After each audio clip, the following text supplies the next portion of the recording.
بونجور صبايا وشباب. نحن بدرس التريونجل ريكتونجل اي تريجونومتري بالاكزرسيس 12. بأول بارتي بيقول لي ألفا est un angle aigu tel que cosinus alpha égale 0,8. بيطلب مني calculer la valeur exacte de sinus alpha et tangente alpha. أنا على طول إذا كان معي cosinus alpha حتى أجيب السينوس alpha بستعمل الريلاسيون فوندامنتال دو تريجونومتري اللي بتقول كوسينوس كاري ألفا بلس سينوس كاري ألفا إيجال 1. وبالعكس إذا معي السينوس ألفا كمان حتى أجيب الكوسينوس ألفا بستعمل نفس الريلاسيون فوندامنتال دو تريجونومتري اللي هي كوسينوس كاري ألفا بلس سينوس كاري ألفا إيجال 1. يعني إذا معي أنا السينوس حتى أجيب الكوسينوس بستعمل ريلاسيون فوندامنتال، وإذا كان معي الكوسينوس حتى أجيب السينوس بستعمل ريلاسيون فوندامنتال. Alors on a cosinus carré alpha plus sinus carré alpha égale 1. مع الكوسينوس ألفا هو 0,8 بيصير عندي 0,8 au carré plus sinus carré alpha égale 1. C'est-à-dire sinus carré alpha égale 1 moins 0,8 au carré. Donc sinus carré alpha égale 0,36. Le 1 moins 0,8 au carré هي 0,36. بما أنه sinus carré alpha égale 0,36 يعني sinus alpha égale radical de 0,36 c'est égal 0,6. ou bien sinus alpha c'est égal moins radical de 0,36 égale moins 0,6.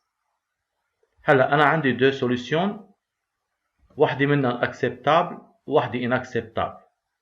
ليش هيدي acceptable؟ لأن هو قايل لي ألفا est un angle aigu، وأنا بعرف إذا الألفا هي angle aigu بيكون الكوسينوس للألفا بين الزيرو والأن والسينوس للألفا بين الزيرو والأن. 0,6 هي بين الزيرو والأن يعني هي acceptable. le moins 0,6 هي أصغر من 0 يعني ne trouve pas entre 0 et 1 alors inacceptable. alors sinus alpha égale 0,6. بعد ما أجيب السينوس ألفا بيكون طالب مني كمان tangente ألفا. نحن بنعرف par définition tangente ألفا égale sinus ألفا sur cosinus ألفا. السينوس ألفا معاياها 0,6 والكوسينوس ألفا 0,8 بيطلع alors c'est égal 0,6 sur 0,8 donc tangente ألفا égale 0,75. نحن بنكون خلصنا من أول بارتي، ننتقل على البارتي 2. بيقول لي بيتا est un angle aigu tel que sinus bêta égale 12 sur 13 وبيطلب مني la valeur exacte de cosinus bêta et tangente bêta. كمان إذا هو عاطيني السينوس للأنجل بيتا حتى أجيب الكوسينوس بستعمل الريلاسيون فوندامنتال. الريلاسيون فوندامنتال بتقول كوسينوس كاري بيتا بلس سينوس كاري لنفس الأنجل بيتا إيجال 1. أنا معي السينوس بيتا هي 12 sur 13 بصير عندي كوسينوس كاري بيتا plus 12 sur 13 au carré égale 1. C'est-à-dire cosinus carré bêta égale 1 moins 12 sur 13 au carré. يعني c'est égal 1 moins 144 sur 169. تطلع cosinus carré bêta égale 25 sur 169. هيدا بيعني cosinus bêta égale radical لل 25 sur 169 يعني égale 5 sur 13.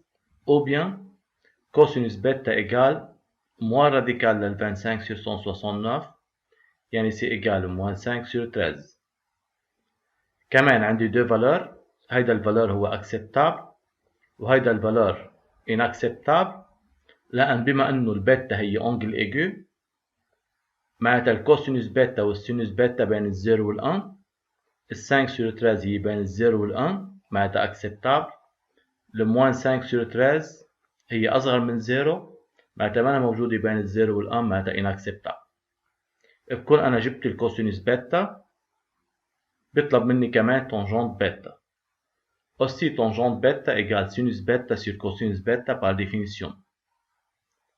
السينوس بيتا معاياها بتضلني هي 12 sur 13 والكوسينوس بيتا جبتها هي 5 sur 13 بيطلع tangente بيتا égale 12 sur 13 sur 5 sur 13.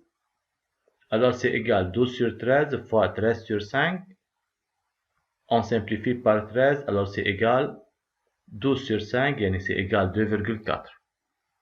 بكون أنا جبت الكوسينوس بيتا جبت التونجنت بيتا.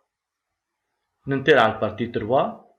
بيقول لي ديتا est un angle aigu tel que cosinus ديتا égale 8 sur 17 وبيطلب مني aussi la valeur exacte de sinus ديتا et tangente ديتا. كمان إذا كان معي الكوسينوس حتى أجيب السينوس لنفس الأنجل بستعمل الريلاسيون فوندامنتال de trigonométrie اللي هي كوسينوس كاري ديتا بلس سينوس كاري ديتا إيجال 1.